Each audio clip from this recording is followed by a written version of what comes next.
Bienvenue à tous. Aujourd'hui, on se plonge dans les toutes dernières nouvelles de Lorcana.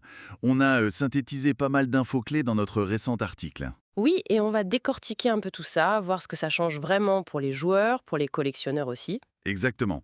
Au programme, le championnat du monde, des nouvelles raretés de cartes assez folles, les chapitres qui arrivent. Et surtout, le gros morceau, la rotation des sets. Ça va faire parler. Absolument. Commençons par l'événement, le championnat du monde Lorcana. Ce sera fin juin, les 28 et 29. À Walt Disney World, en Floride, la classe. Oui, et pour les participants, y compris quelques Français qualifiés d'ailleurs, il y aura une carte exclusive A Whole New World. Ah oui, joli nom. Et pour ceux qui suivent de loin, Alors, il y a une rumeur.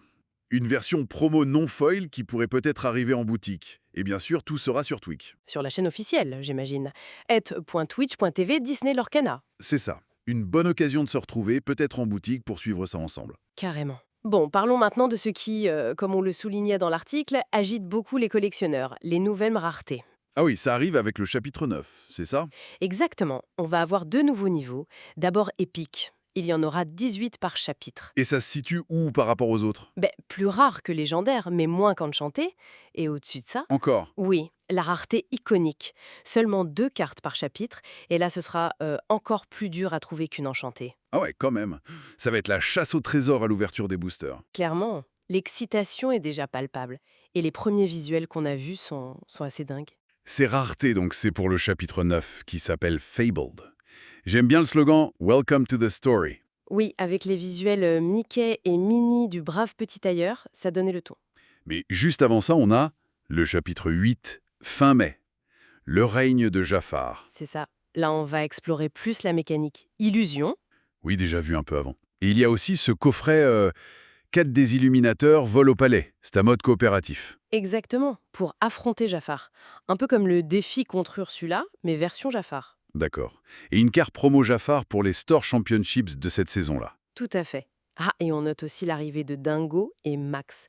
Et même Bambi dans les prochains chapitres. Cool. Bon, revenons au chapitre 9, parce qu'il n'y a pas que les nouvelles raretés. Non, loin de là.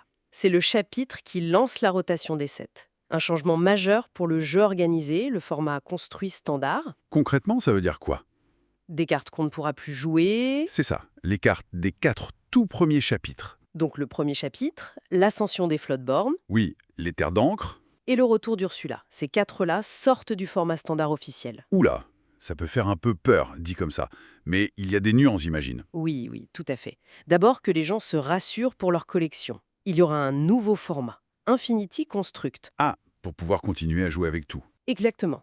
Toutes les cartes Lorcana jamais sorties seront jouables dans ce format Infinity. Et ensuite, point très important pour le standard, Oui? environ la moitié, peut-être 50% des cartes du chapitre 9 seront des rééditions, des cartes des sets qui sortent de la rotation. Ah d'accord, ok.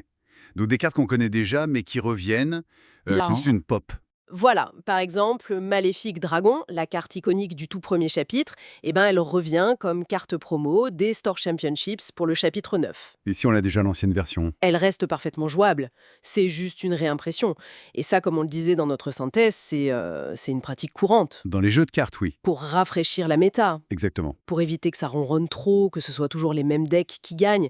Et cette rotation, elle aura lieu tous les ans, après 4 chapitres. D'accord. Alors au final, qu'est-ce que ça implique tout ça?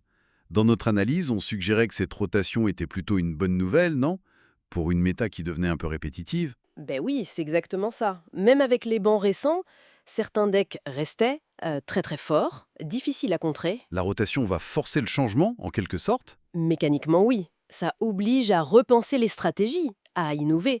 Par contre, ça soulève une question intéressante qu'on abordait aussi. Laquelle? Quel est l'intérêt d'investir à fond dans le chapitre 8, le règne de Jafar, qui sort fin mai? Sachant que le chapitre 9 arrive juste après, avec la rotation et ses nouvelles raretés super désirables. Voilà, c'est un petit dilemme pour les joueurs.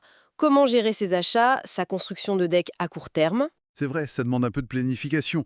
Bon, eh bien voilà pour ce tour d'horizon assez dense. On a eu le championnat mondial qui se profile. Les nouvelles raretés épiques et iconiques qui vont faire rêver. Les thèmes des prochains chapitres, avec Jafar puis Fabled.